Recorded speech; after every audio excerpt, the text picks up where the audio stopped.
Hi friends, అందరికీ నమస్తే. నేను మీ మనోహర్. మీకోసం ఇంట్రెస్టింగ్ విషయాలను తీసుకొచ్చాను. ఈరోజు టాపిక్ వచ్చేసి వాస్తు. సో వాస్తు అనేది నిజమా అబద్ధమా?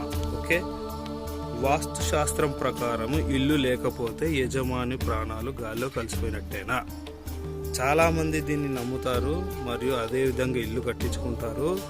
వాస్తు శాస్త్రం ప్రకారం ఇల్లు కట్టకపోతే ఖచ్చితంగా ఎవరో ఒకరు ఇంటికి బలైపోతారు. ఏదో ఒక కీడలు జరుగుతాయి, కీడులు పీడలు, ఇంకా చాలా ధన నష్టము, చాలా మట్టుకు నష్టాలే ఉంటాయి వాస్తు లేకపోతే అని మీరు గట్టిగా విశ్వసిస్తున్నారా?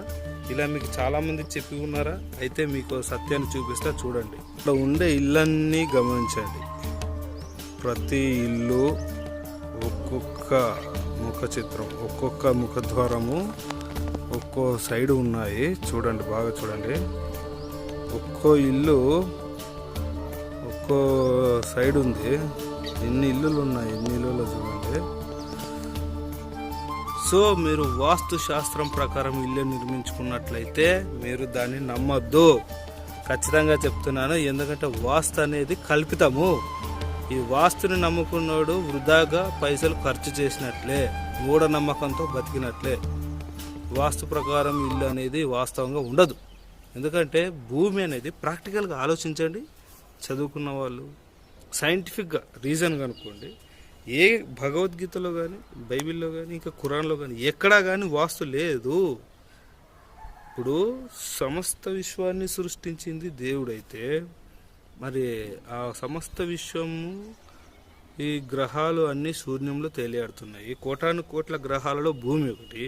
భూమి శూన్యంలో తేలియాడుతూ తన చుట్టూ తాను తిరుగుతూ సూర్యుని చుట్టూ తిరుగుతుంది. భూ పరిభ్రమణ గురించి చదువుకునే ఉంటారు. భూమి చుట్టూ తన చుట్టూ తాను తిరుగుతూ ఉన్నప్పుడు ఈ విశ్వంలో అన్ని దిక్కులు మారుతుంది కదా. భూమి ప్రతి సెకండ్ మారుతుంది కదా. మరి భూమి మీద ఉన్న నిర్మించబడిన ఇల్లులు కూడా ప్రతి సెకండ్ దిక్కులు మారుతూనే ఉంటాయి. మరి అప్పుడు ఏ దిక్కుకు నిలబడ్డట్టు? ఈ విధంగా భూమి పరిభ్రమణాన్ని బాగా అర్థం చేసుకుంటే ఏ దిక్కున ఏ ఇల్లు నిలబడదు. వాస్తు శాస్త్ర ప్రకారం ఏ ఇల్లు ఉండదు. భగవద్గీతలో క్లియర్గా చెప్పాడు. ప్రతి మనిషి తన కర్మ ప్రకారం పుడతాడు, కర్మ ప్రకారం చనిపోతాడు, కర్మ ప్రకారం బతుకుతాడు. అంతేగాని వాస్తు దోషం వల్ల చనిపోతాడు అని భగవద్గీతలో ఎక్కడ కూడా నిరూపించబడలేదు. శ్రీకృష్ణుడు చెప్పలేడు. వాస్తు ప్రకారం ఇల్లులు ఎక్కడ నిర్మించబడినా కానీ అది మూఢనమ్మకం. నమ్మకండి. భగవద్గీతను ఫాలో అవ్వండి.